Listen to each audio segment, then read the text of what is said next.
एक सवाल आया है जो किसी ने नहीं पूछा, मन में तो कई बार आया है फिर भी क्यों नहीं पूछा।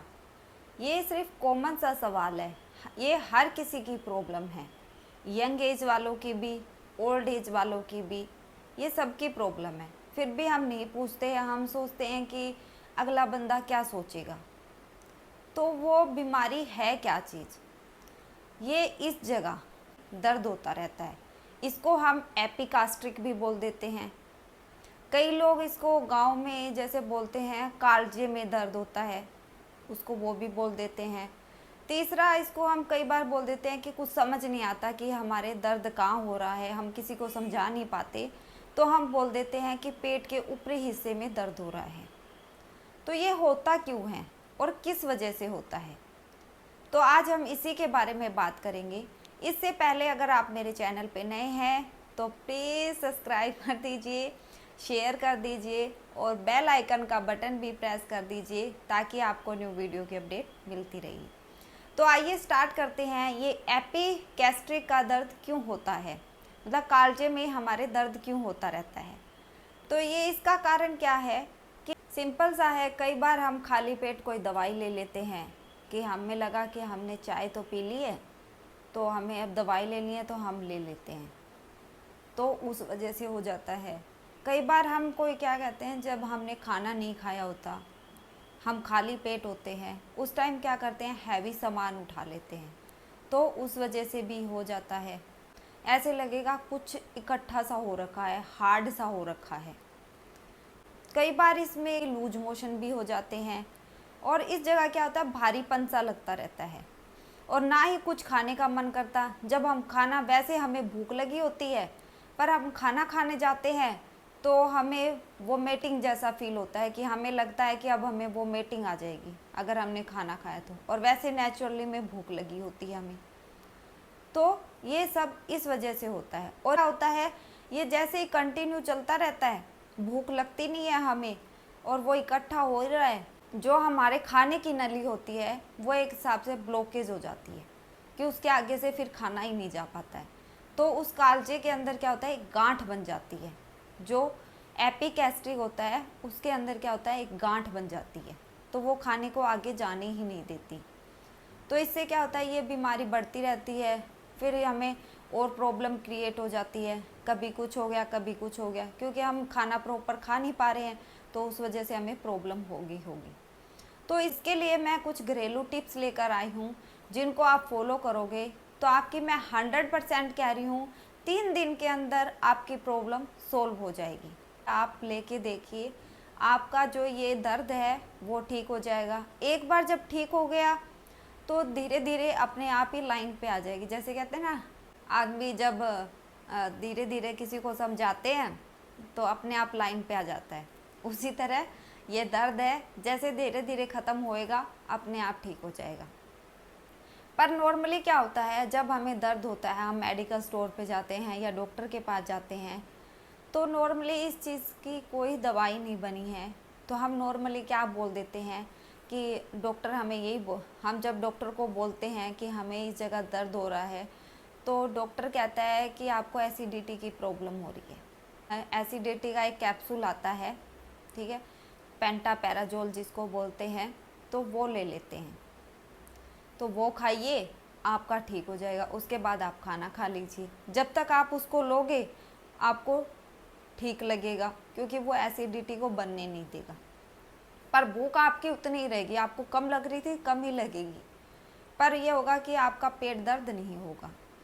पर ये एलोपैथिक दवाई परमानेंट तो इलाज नहीं है कि हम पूरी लाइफ इसको, एसिडिटी की टैबलेट को तो नहीं खाते रहेंगे। तो ये हमारी बॉडी के अंदर कहीं ना कहीं नुकसान करेगी, और जबकि उल्टा हमारी इन चीज़ों को और बढ़ावा देगी। तो ये जड़ से ख़त्म हो जाए, इसके लिए मैं घरेलू नुस्खे लेकर आई हूँ, तो आप उनको फॉलो करोगे तो आपकी प्रॉब्लम सोल्व हो जाएगी। तो आइए हम बात करते हैं। सबसे पहला है जो आता है अजवाइन। जो अजवाइन हमारे घर में ईज़िली मिल जाती है, आप उसका यूज़ कर सकते हो। और यूज भी कैसे करना है कि आपको थोड़ी सी लेनी है खाना खाने के बाद में। जैसे ही आपने खाना खाया उसके बाद में ले लीजिए। पर अजवाइन क्या होती है, गर्म होती है, हम नॉर्मली बोलते हैं। ज़्यादा अजवाइन खाना नुकसानदायक हो सकता है, पर वो नुकसान ना करे अजवाइन, उसके लिए हम क्या कर सकते हैं, उसमें थोड़ा सा काला नमक मिला सकते हैं, यानी ब्लैक सोल्ट। उसको मिक्स करके वो खा सकते हैं। गर्म पानी के साथ पी लीजिए, उसको खा लीजिए। पहले उसको खा लीजिए और ऊपर से गर्म पानी थोड़ा सा पी लीजिए। उससे क्या होएगा, आपकी ये प्रॉब्लम मैं कह रही हूँ 3 दिन के अंदर आप सोल्व हो जाएगी। 3 दिन तक आप कंटिन्यू करके देखिए। दूसरा है, आप धनिया भी ले सकते हो। धनिया क्या होता है, ठंडा होता है। धनिया, अब आप सोच रहे होंगे कि हरी तो खा लेंगे, चलो ठीक है, सर्दियों में सबसे ज़्यादा होता है हरा धनिया, हमने खा लिया, सब्जी के अंदर डाल लिया, या वैसे ही किसी को अच्छा लग रहा है उसका जूस बना के, कई लोग जैसे जूस बनाते हैं उसमें मिक्स कर लेते हैं। उसके बाद में कैसे, जैसे इस मौसम में गर्मियों का मौसम चल रहा है तो धनिया नहीं मिलता, हरा मिलता है तो बहुत कम मिलता है, कॉस्टली मिलता है। तो मैं आपको बताना चाहती हूँ, हरा धनिया और सूखे धनिया के अंदर कोई डिफरेंस नहीं होता। हम चाहे हरा धनिया खा रहे हो चाहे सूखा धनिया खा रहे हो, असर दोनों इक्वली ही करेगा, कोई भी फ़र्क नहीं है। अगर आपको हरा धनिया नहीं मिल रहा तो आप नॉर्मली सूखा धनिया होता है उसको पीस लीजिए, वो खा लीजिए, सब्जी के अंदर ज़्यादा डालिए, और नॉर्मली वैसे भी खा सकते हैं आप। तीसरा क्या होता है, जीरा आता है। जीरा क्या होता है, एक काले रंग का आता है और एक आता है सफ़ेद रंग का। सफ़ेद रंग का जो ब्राउन सा होता है वो क्या होता है, हम नेचुरली सब्जी के अंदर यूज़ करते हैं। काला जीरा हम बहुत कम यूज़ करते होते हैं, पर काला जीरा सबसे बढ़िया होता है। आप काले जीरे को पीस के भी रख सकते हो, और आप वैसे भी ले सकते हो, आपको अच्छा लगता है थोड़ा सा मिला, थोड़ा सा लिया और उसको पानी के साथ ले लिया। पर एक बात बताती हूँ, जो डार्क कलर की जो नेचुरल चीज़ें बनी हुई है वो क्या होती है, जितनी डार्क होगी उतना ही फ़ायदा ज़्यादा करेगी। हाँ, ये सही सुन रहे हो, जितनी डार्क कलर की चीज़ें होती है वो उतना ही फ़ायदा करेगी। ना डार्क कलर मतलब ये नहीं कि जो हमने बनाई है, जो नेचुरली बनी हुई है। हरी सब्जियों में जो डार्क कलर की हरी सब्जी, जैसे पालक होगी, पालक सबसे असरदार होती है। सरसों होगी वो सबसे असरदार हो, जो डार्क कलर की होगी वो चीज़ें सबसे ज़्यादा फ़ायदेमंद होगी। और पर इसमें से सबसे 100% जो फ़ायदा करेगा वो 3 दिन के अंदर अजवाइन का दिखेगा आपको।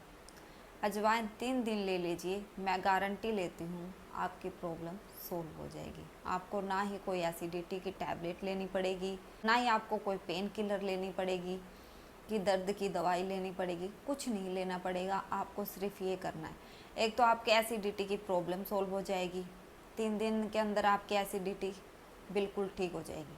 कि एसिडिटी ठीक होगी तो वहाँ से अपने आप ठीक हो जाएगा। दूसरा, भूख लगना भी स्टार्ट हो जाएगा। थोड़ा भूख लगेगी तो आप खाओगे तो थोड़ी बॉडी के अंदर अपने आप एनर्जी आना स्टार्ट हो जाएगी, आप एक्टिव भी हो जाओगे, काम करने भी लगोगे। तो सारी चीज़ें, फिर खाना खाओगे तो सारी चीज़ें स्टेप बाय स्टेप सब ठीक हो जाएगी। तो सिर्फ आपको यह करना है, आप फॉलो करके देखिए, आपकी प्रॉब्लम सोल्व हो जाएगी।